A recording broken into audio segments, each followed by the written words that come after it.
So I would like to welcome actually someone from Sydney. His name is Paul Hauner, and he's co-founder and director of Sigma Prime.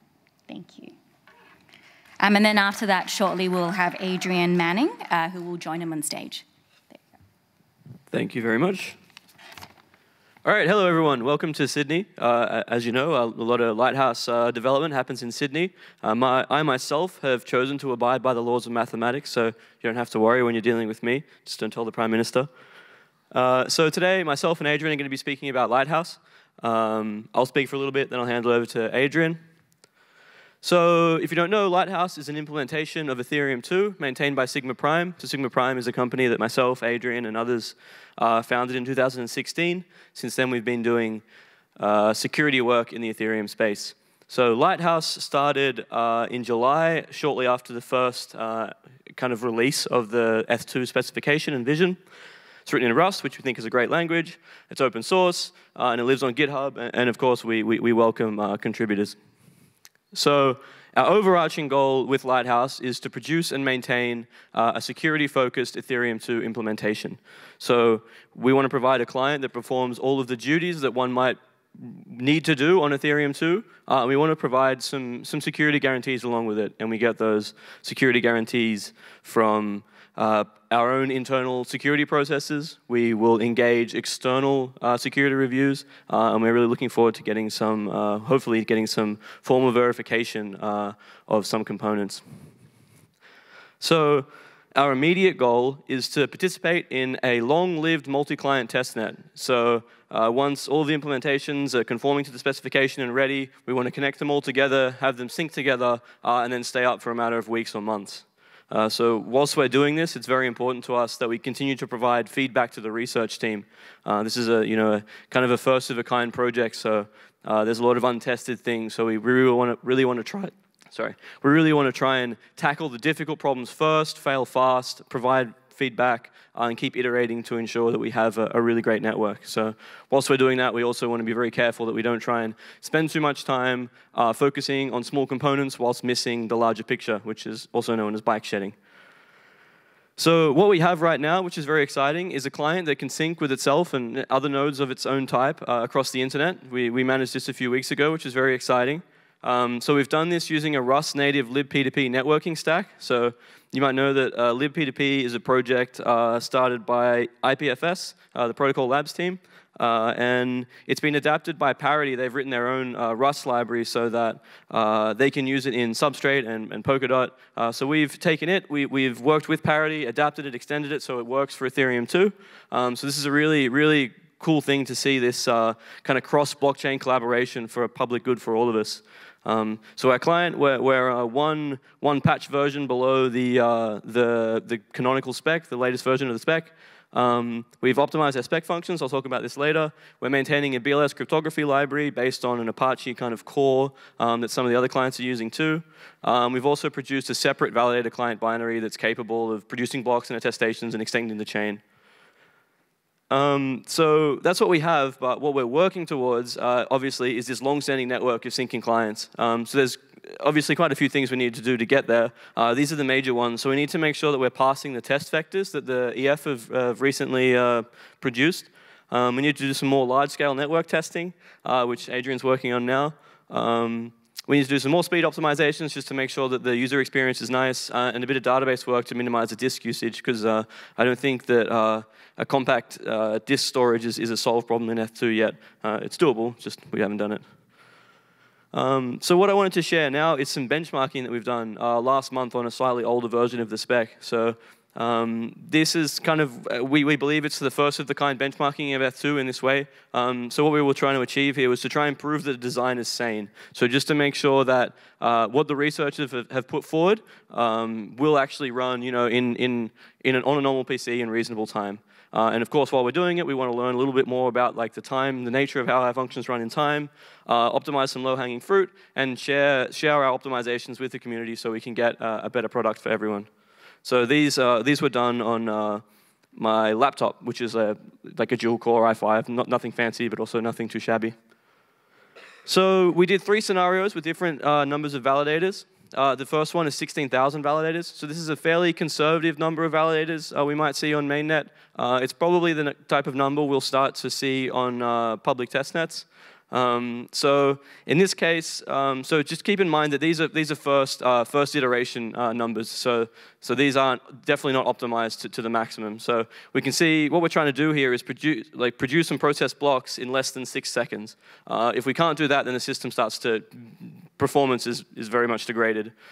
So here we can see we're well under the 6 seconds. We've got this typical case block, which is the block that we're expecting to see on the network. And we've got this worst case block, which is this block that could potentially happen. So we should consider it.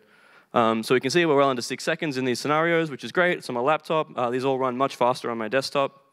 The second one we've got is 300,000 validators. It was actually 300,032 because it's easier if we do powers of 2. Divided by 32, actually. So this one is also under 6 seconds, which is great. We can see here that we've managed to get rid of a lot of the n-squared time blowups that we were finding originally. So it was very positive to get to this number. And then the final one that we have done is 4 million validators. So this means that all ETH is staking. So it's very unlikely that we're going to see this. And it would be a pretty shabby system if this were the case. So we can see here in the typical case, we've got 1.5 seconds, which is still reasonable. But then in the worst case, we're running 12 seconds on my laptop. So this is kind of where we found the limits of our implementation. So this morning, I found about a 20 times improvement in one aspect of our BLS library. So I've done that, and I was trying to run the benchmarks before I got up here, but I didn't get enough time. But I'm seeing about 30% improvement across all of these functions, and that was just something I woke up this morning and thought of. So there's still lots to fix here. So whilst doing it, we did find a lot of ways to speed up the clients. We've been sharing these. The ones that we think we can do is we can improve our BLS add operation. I think there's still a bit of fat in there. I think I got about 20 times on it this morning, but I suspect we can go more. Also, Vitalik, as he does, suggested a really interesting strategy where we can verify the signatures of multiple attestations whilst only verifying one signature. I promise it makes sense. And I'm sure there's like endless ways we could go to continue to optimize and shave fractions of seconds off our implementation. So that's it from me. I'm going to pass it over to Adrian. Pretty sure he follows the laws of mathematics too. Hello. Yeah, cool. Yeah. Hi, everyone. For the remainder of this talk, I just want to give a quick overview of the client architecture of Lighthouse, in particular the beacon node and the validator client that we've implemented.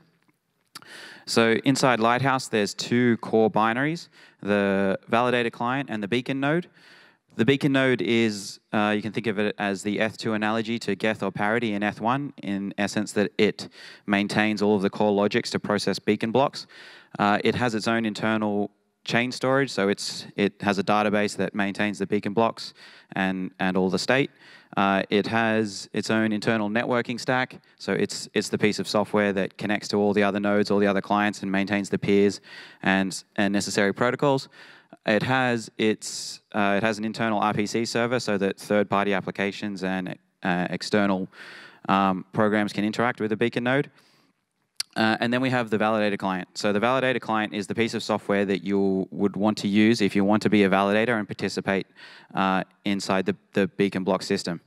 So to become a validator, you deposit your 32ETH. In that process, you will generate a key pair, or if you have multiples of 32ETH, then multiple key pairs. The validator client can, you will give these key pairs to the validator client. The validator client will then perform all of the necessary tasks or duties. I think that's pronounced duties for Americans, I found out recently, that you need to do in order to participate in the beacon block and the beacon block system. So one of the architectural differences between ETH2 clients and ETH1 clients is that we've separated key management from the beacon node into the validator client. This separation of concerns kind of allows us to focus more rigidly the security on the validator client. We can get the validator client to run in its own kind of execution system and really focus the security because that's the piece of software that's managing all of your keys. The Validator Client software also, for all of your key pairs, will keep track of all of the tasks as a validator that you need to perform. So it does all of the signing, and it knows when to do all the signing and all of that kind of logic. And we're in the process of building an inbuilt safety mechanism so that if the beacon node or the many beacon nodes you're connecting to for redundancy is malfunctioning or malicious, then, and it tries to get you to do a slashable event, the Validator Client will pick that up, prevent it, and kind of warn the user. So hopefully you shouldn't get slashed with the Validator Client. So I just wanted to give a very high-level overview of what kind of goes inside a beacon node Eth2 client, specifically for Lighthouse. This is the rough general architecture of what we have. It's mainly consists of 3 kind of sub-core systems or processes: the RPC process, the networking process, the message processing. These will generate a series of statistics and various information which we kind of propagate up to a notifier thread. That will then get propagated to the user, so various statistics about the networking. Inside our networking stack, we're using libp2p. I'm sure you guys have heard about this in the last couple of talks. So libp2p, I might as well give the spiel again. It's an extensible modular networking stack. It's not specific for Eth2, but out of the box, it's designed to give you a number of transports, protocols, and like routing algorithms. So you can use this for any kind of decentralized application. We're using it for our Eth2 client. In particular, for Lighthouse, we have 4 different libp2p protocols that we're using. The first one up the top is a pub sub or a publish subscribe system called gossip sub. Whether this is used in the mainnet is pending a large-scale network feasibility study to see whether this kind of routing algorithm is efficient and fast enough for us to propagate blocks across the network. So we're essentially using this protocol for block propagation and attestation propagation. So we have a 6-second block time. If a validator client proposes a block, we need to propagate that to all the nodes very quickly, and we're hoping that this libp2p protocol will do that for us.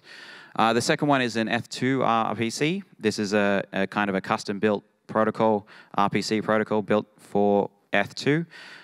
It allows direct peer-to-peer or node-to-node communication. We use this for essentially identifying nodes on the network when they appear. We find out whether they're on the right chain as us, how many blocks they have, and perform various syncing operations such as getting blocks and getting block bodies. In Lighthouse at the moment, we're using Kademlia for peer discovery. We imagine we're going to swap that out quite soon, once everyone kind of agrees on what kind of peer discovery we want to use. And finally, we also have Identify, which is just a libp2p protocol that identifies other nodes on the network and what protocols they support. Also, very briefly, the Validator Client. So again, this is the piece of software you'll be using if you want to be a validator and interact on the beacon chain. So the Validator Client, you can give it an arbitrary number of public keys or public-private key pairs. It will collect all those key pairs and then periodically poll the beacon node. It does this every slot. And when it polls the beacon node, it's essentially asking, I have this set of validator keys. For each of these validator keys, when do these guys need to perform some particular task? Typically, a validator should perform, will get a set of duties or a set of tasks once per epoch. They may have to propose to a block or propose an attestation. So we should know these per epoch. The reason that the validator client actually polls per slot is because there is a chance that we get some kind of reorg in the chain, and when that happens, the task that a validator needs to perform can change. So we check this every slot.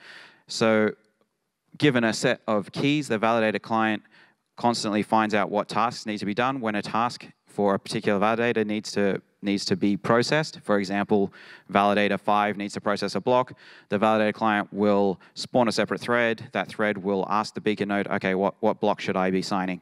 The beacon node will send that block to the validator client. The validator client, because it manages the keys, will sign that block, send it back to the beacon node, it verifies it and sends it through the network. The same thing's done for attestations. So we weren't game enough to do a live demo, especially given the time frame. So we've recorded a simple demonstration of a beacon node starting up, a validator client connecting to it,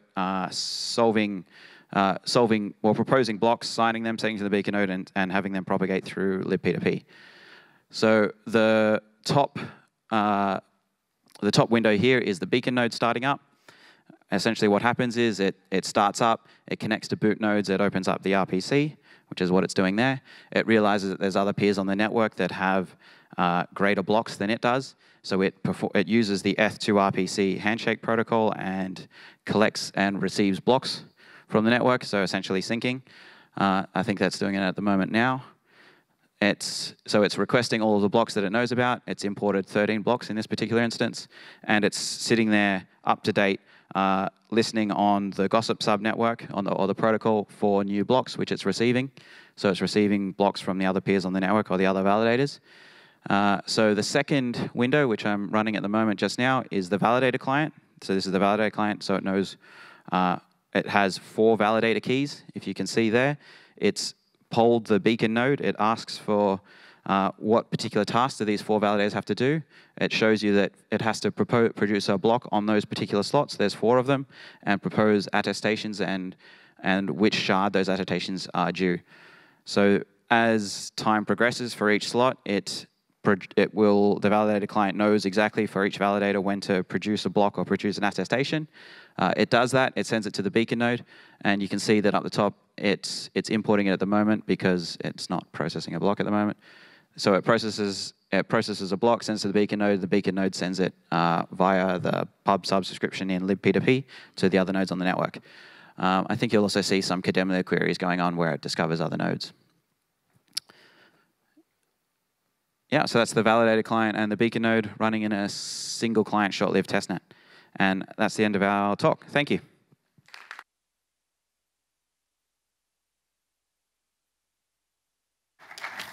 Great, thank you. So I just wanted to quickly ask, what are the immediate next steps for you guys? What's in the pipeline? Yeah, okay, so at the moment we have a short-lived single client testnet. We need to do some large-scale network testing for the protocols that we have. Once we have done that, we also need to all start talking with some of the other clients to agree on the network communications and serializations, and then I guess try and get multiple clients to talk to each other onto a testnet and hopefully have that long-lived. Great. So Paul, I wanted to direct a question to you. Given you're in Sydney, can you just comment on sort of the Ethereum space in Sydney and more widely Australia? Yeah, sure. Yeah, we have in the early days of Ethereum, we had quite a large scene compared to, say, SF, even given the number of tech people around. And it's kind of maintained like that. I mean, after the dip, people kind of leave, but we have some really great core people here. We've got like Boki Pubar here, who was part of the DAO hack. He's a local. We've got other great people like Nick Addison, who are doing really cool things here. So there's definitely a scene here. If people are into it here, there's definitely enough people and companies around for them to thrive. Great. And for those who don't know Boki Pubar, he is the guy with the puzzles just outside the speaker's room. I saw a lot of people being involved, so that's very cool. He'll be back tomorrow again. Thank you so much, guys. Thank you.